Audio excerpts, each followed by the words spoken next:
para analizar las posturas que existen frente a este documento, saludamos con mucho gusto en la línea telefónica al abogado constitucionalista Raúl Carrancay Rivas. Doctor Carrancay, muy buenas noches. ¿Cómo está? Gracias por tomarnos la llamada. Al contrario, mucho gusto, a sus órdenes. Doctor, ¿en este memorándum existe algo que contravenga a la Constitución, a nuestra Carta Magna? Mire usted, no es un memorándum.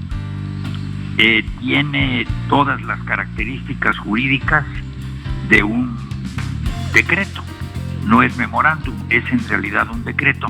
A mí, entre paréntesis, lo que me tranquiliza es que el senador doctor Monreal, que es el jefe de la bancada, como se dice, de Morena en el Senado, manifestó que el memorándum, entre comillas, no obstruye el proceso legislativo que se sigue para reemplazar las reglas aprobadas en el año 2013 con las reformas a la Ley General de Educación. Entonces, el memorándum, entre comillas, repito que en realidad es un decreto, pues no va a impedir este proceso, que es lo fundamental, que no se invadan o nulifiquen o apaguen las facultades del Congreso.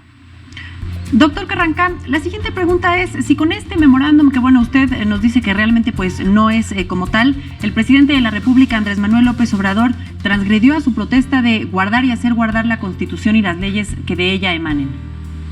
Lo que hizo el presidente, sin duda alguna, y me atengo a ¿cómo se dice?, a lo que vi en un YouTube, como le llaman, que tenía un fondo de organillo en su despacho de Palacio Nacional, a eso me atengo. Lo que hizo fue, desde luego, ir más allá de sus estrictas facultades, como usted señala o da a entender, constitucionales. Sin duda alguna, él protestó solemnemente al tomar posesión de su alto cargo, en los términos del artículo 87 de la Carta Magna, guardar y hacer guardar la Constitución y las leyes que de ella emanan.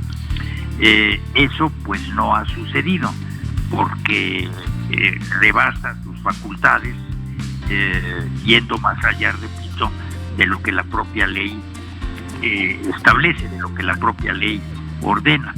Entonces, de eso no hay la menor duda. Rebasó las facultades constitucionales. Yo quisiera recordar que el artículo 9 del Código Civil prescribe que la ley solo puede quedar abrogada o derogada, ya sea parcial o totalmente, por otra ley posterior que así lo declare expresamente, o que contenga disposiciones total o parcialmente incompatibles con la ley anterior. Esto no pasó.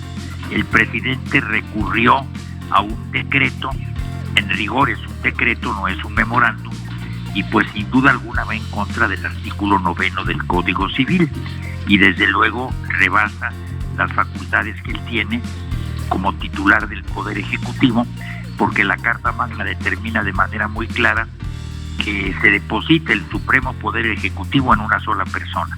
Doctor, pero este documento, disculpe usted, este documento, ¿por qué dice usted que no es un memorándum, sino es un decreto? ¿No es un recordatorio interno sobre la orientación del Ejecutivo hacia alguna dependencia? No, porque está decretando, según sus palabras, modificar las reformas de la ley de la que estamos hablando.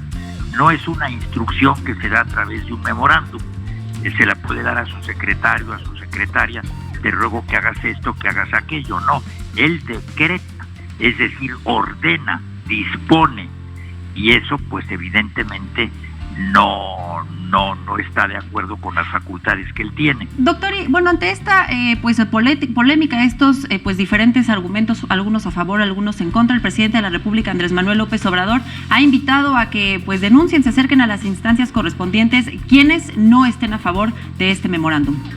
Sí, evidentemente, quien así lo juzgue conveniente o necesario puede, por supuesto, recurrir, en mi concepto, a una de dos vías: o bien el amparo, de lo que ya se ha hablado, o bien la controversia constitucional, que se plantea en el artículo 105 de la Carta Magna, cuando entran en conflicto o en controversia dos poderes de la Unión, en este caso concretamente el Ejecutivo y el Legislativo. Entonces, quien se sienta agraviado, perjudicado, debe de ser algo personal, desde luego tiene la vía abierta en el amparo. Y hay suficientes elementos para decir que el presidente fue más allá de sus facultades constitucionales y someter pues el caso a la justicia federal solicitando la protección y el amparo de esta. Evidentemente queda abierta esa puerta, igual que la de la controversia. Pues muchas gracias, doctor. Muchas gracias, doctor Carrancay Rivas, abogado constitucionalista, por tomarnos la llamada y que tenga usted una excelente noche. Lo mismo le deseo y gracias por su atención.